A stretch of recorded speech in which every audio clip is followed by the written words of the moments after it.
اللہ اکبر اللہ اکبر اللہ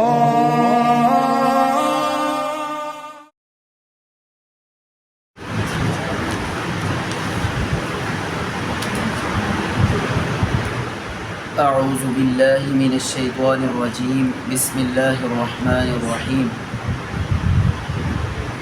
وَإِذِ ابْتَلَى إِبْرَاهِيمَ رَبُّهُ بِكَلِمَاتٍ فَأَتَمَّهُنَّ قَالَ إِنِّي جَاعِلُكَ لِلنَّاسِ إِمَامًا قَالَ وَمِنْ ذُرِّيَّتِي قَالَ لَا يَنَالُ عَهْدِي الظَّالِمِينَ وَإِذْ جَعَلْنَا الْبَيْتَ مَثَابَةً لِلنَّاسِ وَأَمْنًا وَاتَّخِذُوا مِن مَّقَامِ إِبْرَاهِيمَ مُصَلًّى وَعَهِدْنَا إِلَىٰ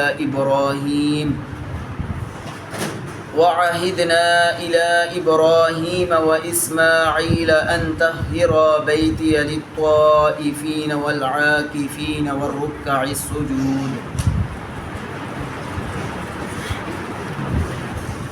الحمد للہ رب العالمین والعاقبۃ للمتقین والصلاة والسلام علی رسولہ الکریم.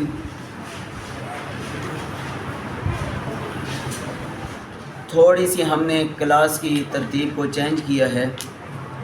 وہ اس طرح کہ کل سے انشاءاللہ ہم پہلے میں آیات مبارکہ پڑھتا جاؤں گا اور آپ نے میرے ساتھ پڑھتے جانا ہے پیچھے پیچھے. اس کا مجھے اور آپ کو فائدہ یہ ہوگا کہ انسان ہے، انسان سے تلفظ کے اندر بسا اوقات اس کے علم کے اندر نہیں ہوتی کوئی چیز اور وہ غلطی کرتا چلا جاتا ہے. تو اس طرح جب آپ پڑھیں گے تو کچھ نہ کچھ آپ کے تلفظ کے اندر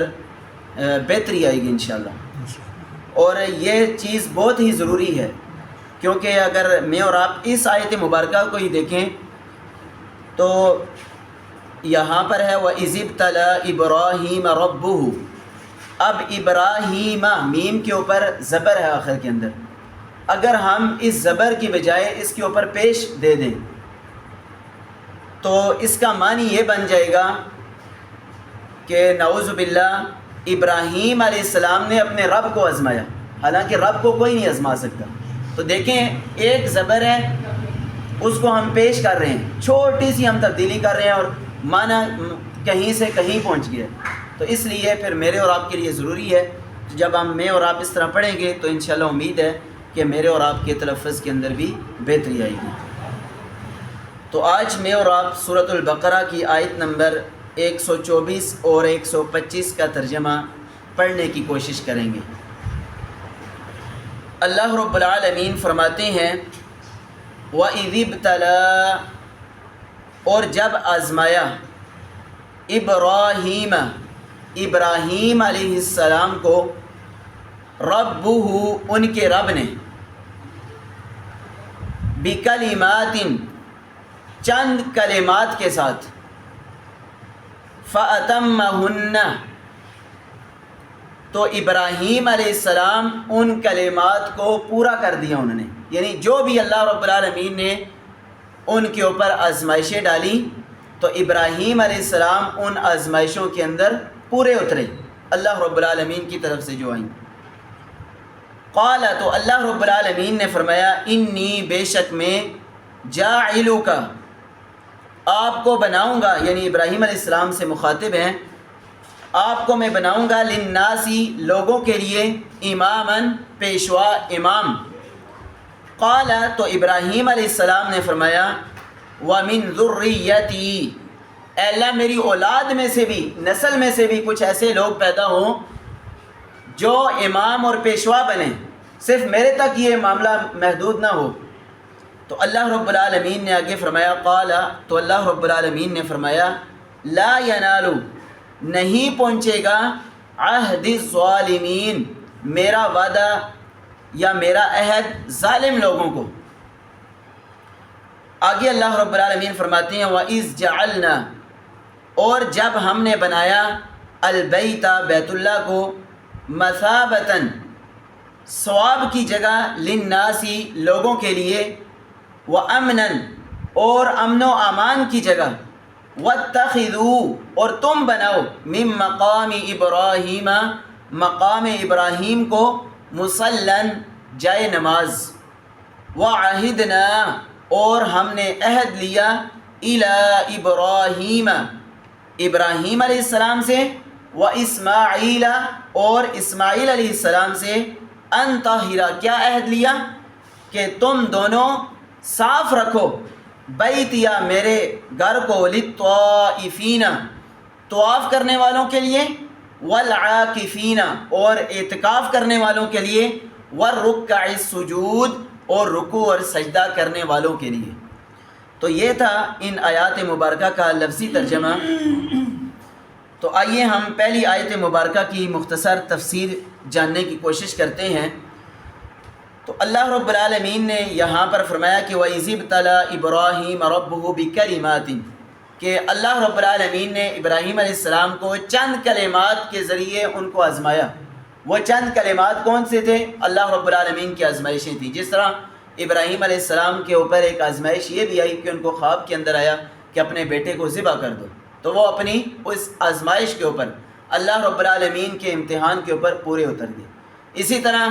ان کو حکم ہوا کہ اپنی اہلیہ کو بیابان جنگل کے اندر چھوڑ کے آ جاؤ، وہ اس آزمائش کے اوپر بھی پورے اتر گئے۔ اسی طرح دیگر جتنی بھی آزمائشیں آئیں تو ان کلمات سے وہ مراد یہ آزمائشیں تھیں۔ تو فَأَتَمَّهُنَّ تو آگے اللہ رب العالمین نے پھر سیدنا ابراہیم علیہ السلام کی تعریف بھی کی کہ ابراہیم علیہ السلام کے اوپر جب میں نے آزمائشیں ڈالیں تو وہ اپنی ان آزمائشوں کے اوپر پورے اترے۔ تو آگے اللہ رب العالمین نے پھر فرمایا کہ انی جاعلک للناس اماما، میں اے ابراہیم علیہ السلام آپ کو لوگوں کے لیے بطور امام اور پیشوا تمہیں بناؤں گا۔ تو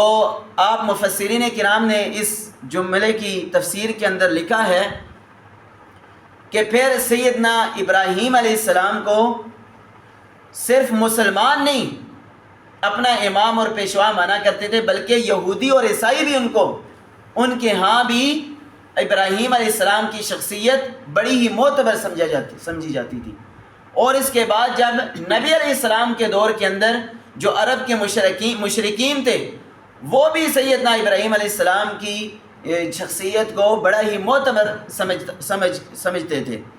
تو آگے اللہ رب العالمین نے فرمایا کہ سیدنا ابراہیم علیہ السلام نے پھر اس میری بات کے بعد اپنی ایک تمنا اور اللہ رب العالمین کے سامنے ایک عرض رکھی، جس طرح کہ میری اور آپ کی بھی فطرت کا معاملہ ہے کہ میں اور آپ جب کسی چیز مجھے اور آپ کو ملتی ہے تو میری اور آپ کی خواہش یہ بھی ہوتی ہے کہ میری اولاد کے اندر بھی یہ میرا عہدہ یا میری جو عزت یا تکریم مجھے ملی ہے یہ ٹرانسفر ہو آگے۔ تو سیدنا ابراہیم علیہ السلام نے بھی اللہ رب العالمین سے کہا کہ اللہ رب العالمین جو آپ نے مجھے مقام اور مرتبہ دیا ہے، لوگوں کے لیے بطور امام اور پیشوا مجھے بنایا ہے، میری خواہش اور تمنا یہ ہے کہ یہ امامت صرف میرے حد تک نہ رہے بلکہ میری اولاد کے اندر بھی آگے ٹرانسفر ہو، میری اولاد جو میری نسل میں سے آگے لوگ پیدا ہوں وہ بھی لوگوں کے لیے آئیڈیل اور امام اور پیشوا بنے۔ تو اللہ رب العالمین نے آگے فرمایا قال لا ينال عهد الظالمین کہ اے ابراہیم علیہ السلام یہ جو آپ نے میرے سے عرض اور تمنا کی ہے یہ آپ کی نسل میں سے جو نیک لوگ ہوں گے ان کے اوپر ہم برقرار رکھیں گے آپ کی یہ تمنا کو، اور آپ کی اس آرزو کو ہم برقرار رکھیں گے، لیکن جو آپ کی نسل میں سے بھی ظالموں میں سے ہوئے اور انہوں نے اپنی جانوں کے اوپر ظلم کیے تو ان کے اوپر یہ میرا وعدہ پورا نہیں ہوگا۔ اس کی مثال میں اور آپ بآسانی اس طرح سمجھ سکتے ہیں کہ 12ویں سپارے کے اندر اللہ رب العالمین نے سیدنا نوح علیہ السلام کا تذکرہ جب کیا تو ان کا جو بیٹا تھا وہ بھی ایمان ان کے اوپر نہیں لے کر آیا اپنے والد محترم کے اوپر۔ تو جب اللہ رب العالمین کا عذاب آیا تو ان کا بیٹا بھی اس پانی کے عذاب کے اندر غرق ہو گیا۔ تو نوح علیہ السلام نے فوراً اللہ رب العالمین سے کہا کہ وَنَادَى نُوحٌ رَبَّهُ فَقَالَ رَبِّ إِنَّ ابْنِي مِنْ أَهْلِي کہ اللہ تعالیٰ میرا بیٹا تو میری اہل میں سے تھا اور تیرا وعدہ تھا کہ تیرے اہل کو میں اس کی حفاظت کروں گا۔ تو اللہ رب العالمین نے فوراً نوح علیہ السلام کی اس بات کو ریجیکٹ کیا کہ إِنَّهُ لَيْسَ مِنْ أَهْلِكَ وہ آپ کے اہل میں سے نہیں ہے۔ کیوں؟ کیونکہ اس کے اعمال وہ آپ کے اوپر ایمان نہیں لے کر آیا۔ اس نے میری رب کا جو ہے تعارف کو نہیں پہچانا اور میرے رب کے اوپر ایمان نہیں لے کر آیا، اس لیے وہ آپ کے اہل میں سے نہیں ہے اور نوح علیہ السلام کی آنکھوں کے سامنے ان کا بیٹا غرق ہو جاتا ہے۔ تو یہاں پر بھی اللہ رب العالمین نے سیدنا ابراہیم علیہ السلام کو فرمایا، اور سورۃ العنکبوت کے اندر اللہ رب العالمین نے پھر یہ خوشخبری بھی دی کہ پھر ہم نے سیدنا ابراہیم علیہ السلام کی نسل ہی کے اندر، اس کے بعد سیدنا ابراہیم علیہ السلام کے اس دنیا سے جانے کے بعد جتنے بھی نبی آئے یا جتنے بھی ہم نے کتابیں اتاری وہ سیدنا ابراہیم علیہ السلام کی نسل کے اوپر ہی ہم نے اتاری ہیں، اور ان کی نسل ہی میں سے نبی بھی پھر ہم نے بنا دی ہیں۔ اللہ رب العالمین نے یہ ان کی تمنا کو پورا فرمایا، لیکن ساتھ ہی اس آیت کے مبارکہ کے آخر کے اندر یہ بھی فرما دیا کہ آپ کی نسل میں سے جو ظالم لوگ ہوں گے ان کے اوپر ہمارا یہ وعدہ پورا نہیں ہوگا۔ اس کے بعد اللہ رب العالمین فرماتے ہیں کہ ہم نے بیت اللہ کو لوگوں کے لیے ثواب کی جگہ مقرر اور بنایا اس کو، بیت اللہ کو، اور دوسرا اس کا معنی میں اور آپ یہ بھی کر سکتے ہیں کہ بار بار آنے والی جگہ اس کو ہم نے مقرر کر دیا۔ اور آپ دیکھتے ہیں آج بھی کوئی مسلمان اگر عمرہ یا حج کرنے کے لیے لے کر جاتا ہے، جب واپس آتا ہے تو اس کی آرزو اور بڑھ جاتی ہے، تمنا اور بڑھ جاتی ہے کہ مجھے اللہ رب العالمین دوبارہ توفیق دیں، میں بار بار جا کے اللہ رب العالمین کے اس گھر کی زیارت کر سکوں۔ تو آگے اللہ رب العالمین فرماتے ہیں وَأَمْنًا، اور ہم نے اس بیت اللہ کو امن و امان کی بھی جگہ بنایا ہے۔ اور آپ دیکھ لیں کہ جاہلیت کے اندر بھی مفسرین کرام نے، امام ابن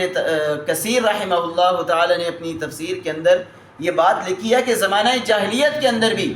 جب کوئی دشمن کسی کا بیت اللہ کے اندر آ جاتا تو پھر اس کے دشمن اس کے جو تعاقب نہیں کیا کرتے تھے یا وہاں پر اس سے بدلہ نہیں لیا کرتے تھے، کیونکہ ان کے ہاں بھی یہ بیت اللہ عظمت والی جگہ ہوا کرتی تھی۔ اور اسلام کے آ جانے کے بعد پھر اسلام نے بھی اس بات کو برقرار رکھا اور بلکہ مزید اس کے اندر تائید لائی کہ اس کے اندر لڑنا، اسی طرح خون خرابہ کرنا، اسلام نے بھی اس کو حرام کیا ہے۔ آگے اللہ رب العالمین فرماتے ہیں وَاتَّخِذُوا مِن مَّقَامِ إِبْرَاهِيمَ مُصَلًّى، کہ پھر تم مقام ابراہیم کو جائے نماز بناؤ۔ مقام ابراہیم وہ پتھر ہے جس کے اوپر سیدنا ابراہیم علیہ السلام کھڑے ہو کر بیت اللہ کی تعمیر کیا کرتے تھے۔ تو اس پتھر کے اوپر مفسرین کرام نے لکھا ہے کہ سیدنا ابراہیم علیہ السلام کے پاؤں کے نقش موجود ہیں آج بھی، اور پھر وہاں کی حکومت نے اس پتھر کو ایک شیشے کے اندر بند کر دیا، اور وہ ہے مقام ابراہیم، جہاں پر جو ہے اللہ کے نبی صلی اللہ علیہ وسلم نے پھر 2 رکعت نماز پڑھنے کا بھی اپنی امت کو حکم دیا ہے کہ جو بھی عمرہ کرنے والا یا طواف کرنے والا جب بیت اللہ کا طواف کر لے گا تو اس کے بعد مقام ابراہیم کے اوپر آ کر 2 رکعت نماز ادا کرے گا۔ تو یہ ہے مقام ابراہیم۔ تو اللہ رب العالمین سے دعا ہے کہ اللہ رب العالمین مجھے اور آپ کو عمل کرنے کی توفیق عطا فرمائے۔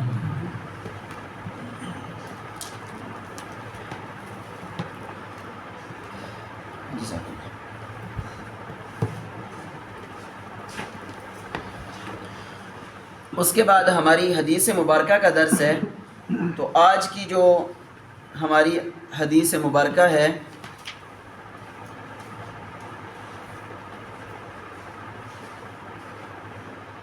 اس کے راوی ہیں سیدنا عبداللہ بن عمر رضی اللہ تعالی عنہما۔ ان کا تذکرہ پہلے گزر چکا ہے کہ سیدنا عمر فاروق رضی اللہ تعالیٰ کے بیٹے ہیں اور جلیل القدر صحابی ہیں، اور انہوں نے چھوٹی ہی عمر کے اندر اسلام قبول کیا تھا، اور اللہ کے نبی صلی اللہ علیہ وسلم کے ساتھ جب مدینہ کی طرف ہجرت کا حکم ہوا تھا تو اس ہجرت کے اندر یہ بھی شامل تھے، اور بصرہ کے اندر انہوں نے وفات پائی ہے۔ تو یہ فرماتے ہیں قال رسول اللہ صلی اللہ علیہ وآلہ وسلم، رسول اللہ صلی اللہ علیہ وسلم نے ارشاد فرمایا